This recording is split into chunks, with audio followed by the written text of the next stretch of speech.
تین آیتیں سورہ احزاب کی یوں سمجھیے کہ نچوڑ ہے اس مسئلے میں. یا نساء النبی لستن کاحد من النساء، اے نبی کی بیویوں تم عام عورتوں کے مانند نہیں ہو. تو کیا وہ عورتیں نہیں تھیں؟ عورتیں تو تھیں.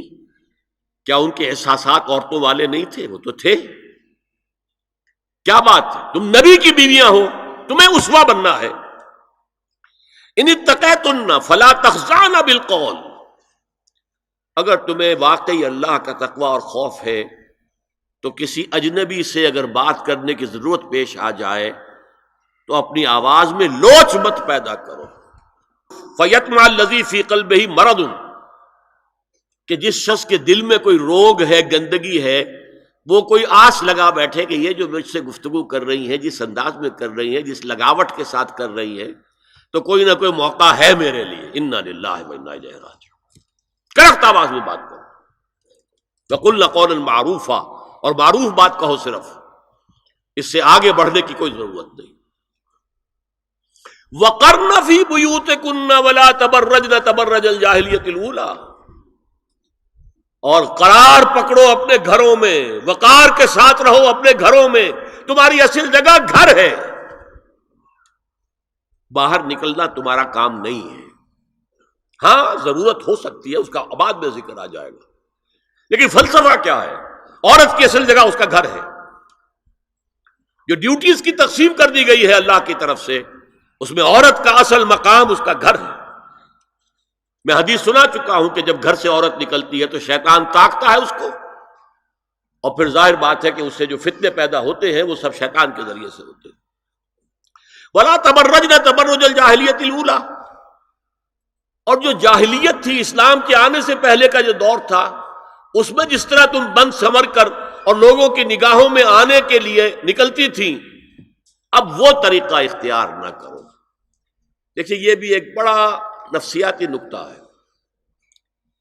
مرد کے اندر قوت ہے، وہ اپنی قوت کا ظہور چاہتا ہے. کبھی جی چاہتا ہے دیوار کو کندھا دے مارے، راستہ چلتے کسی کو لگا کندھا. قوت ظہور چاہتا ہے. عورت کے پاس سب سے بڑا سرمایہ اس کا نسوانی حسن ہے. جسمانی طاقت تو نہیں ہے نا، اس کے اندر ایک ارج ہے کہ اپنے آپ کو ظاہر کرے. اس کا نام تبرج. بروج کہتے تھے ان برجیوں کو کہ جو فصیلوں کے اوپر ہوتی تھی. اور ظاہر بات ہے دور سے مسافر آ رہا تو پہلے تو برجی نظر آتی تھی نا، تو نگاہوں میں آنا، نگاہوں میں کھبنا، یہ تبرج ہے. تو تم جس طرح پہلے بناؤ سنگھار کر کے نکلا کرتی تھی، اور تبرج الجاہلیہ اب وہ چھوڑ دو. وَأَقِمْنَ الصَّلَاةَ وَآتِينَ الزَّكَاةَ، اور نماز قائم رکھو، زکوٰۃ ادا کرو. وَأَطِيعْنَ اللَّهَ وَرَسُولَهُ، اور اللہ اور اس کے رسول کی اطاعت پر کاربند رہو. اب آئے الفاظ جو اہم ترین ہیں.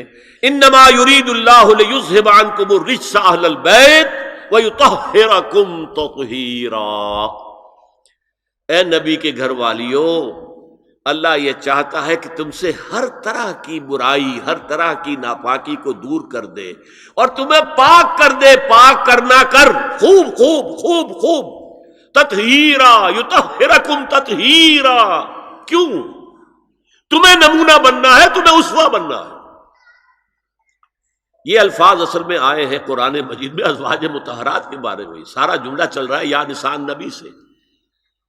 ہمارے کچھ دوستوں نے اس کو کہا ہے کہ اہل بیت سے مراد حضرت علی، حضرت فاطمہ، حضرات حسنین ہیں. وہ بھی حضور نے فرمایا. میں نے ایک ٹی وی مذاکرے کے اندر بھی جب کچھ حضرات یہ کہہ رہے تھے کہ اہل بیت تو اصل میں وہ ہیں، میں نے کہا نہیں، اصل میں بیویاں ہیں لیکن وہ بھی اہل بیت ہیں. حضور نے ایک چادر میں جب سمیٹا سب کو، تو یہ بھی اللہم ہؤلاء اہل بیت، یہ بھی میرے اہل بیت ہیں. سلمان منا اہل البیت، سلمان بھی ہمارے اہل بیت میں سے، جو جتنا قریب ہوا. لیکن قرآن میں یہ لفظ آتا ہے صرف بیویوں کے لیے، ازواج کے لیے. یا ایھا الذین آمنوا لا تدخلوا بیوت النبی حتی یؤذن لکم. اہل ایمان، نبی کے گھروں میں داخل نہ ہوا کرو جب تک کہ اذن نہ دیا جائے. اور اس کے بعد فرمایا وَإِذَا سَأَلْتُمُوهُنَّ مَتَاعًا فَاسْأَلُوهُنَّ مِنْ وَرَاءِ حِجَابٍ. اور دیکھو اگر نبی کی بیویوں سے کوئی چیز مانگنی ہو تو پردے کی اوٹ سے مانگو. یہ حجاب کا لفظ آیا ہے جس کو کہا جاتا ہے کہ حجاب کا کوئی حکم قرآن میں ہے ہی نہیں. پہلے وہاں کے گھر کھلے ہوتے تھے، دروازوں پر کوئی پردہ وردہ نہیں ہوتا تھا، اور گھر کوئی کنالوں کے اور ایکڑوں کے تو نہیں ہوتے تھے، چھوٹے چھوٹے گھر. لیکن یہاں پر فرما دیا گیا پردے اس کے بعد سے جب سے یہ آیت اتری گھروں کے اوپر پردے ڈال دیے گئے. اب ظاہر بات ہے کہ اس میں چہرے کا پردہ ہی ہوا نا، چہرے کا پردہ ہے حجاب. اسی کو حضرت عائشہ نے آیت الحجاب قرار دیا ہے. اور پھر دیکھیے جو ریئلزم ہے، ریئلزم میں نے کہا تھا نا کہ اللہ نے بھی فرمایا کہ سب سے زیادہ محبت انسان میں عورت کی ہے. حب زین للناس حب الشہوات من النساء، اور پھر اس کے بعد لمبی فہرست. حضور نے فرمایا حبب الیہ النساء والطیب. یہاں بھی فرمایا گیا ذالکم اطہر لقلوبکم وقلوبہن، یہ زیادہ پاکیزہ بات ہوگی تمہارے دلوں کے لیے بھی اور ان کے دلوں کے لیے بھی. اگر نبی کی بیوی بے حجاب تمہارے سامنے آ جائے گی تو وہ نبی کی بیوی ہے اور ازواج مطہرات ہونے کی حیثیت سے تمہاری ماں بھی ہے، لیکن ایک عورت بھی تو ہے. اور تم چاہے صحابی ہو کچھ بھی ہو، تم مرد بھی تو ہو. یہ مرد اور عورت کے درمیان جو کشش ہے یہاں بھی اس کا ساس.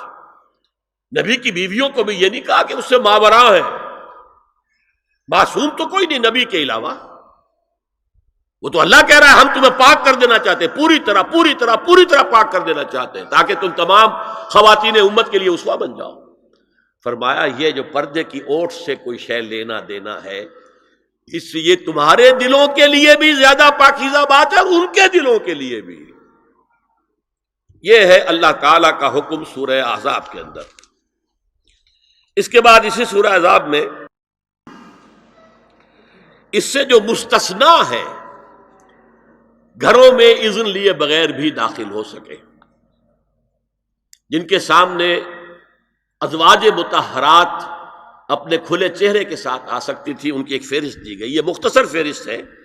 لا جناح علیہن فی آبائہن ولا ابنائہن ولا اخوانہن ولا ابناء اخوانہن ولا ابناء اخواتہن ولا نسائہن ولا ما ملکت ایمانہن واتقین اللہ ان اللہ کان علی کل شیء شہیدا. کوئی حرج نہیں ہے ازواج مطہرات پر ان کے باپوں کے سلسلے میں.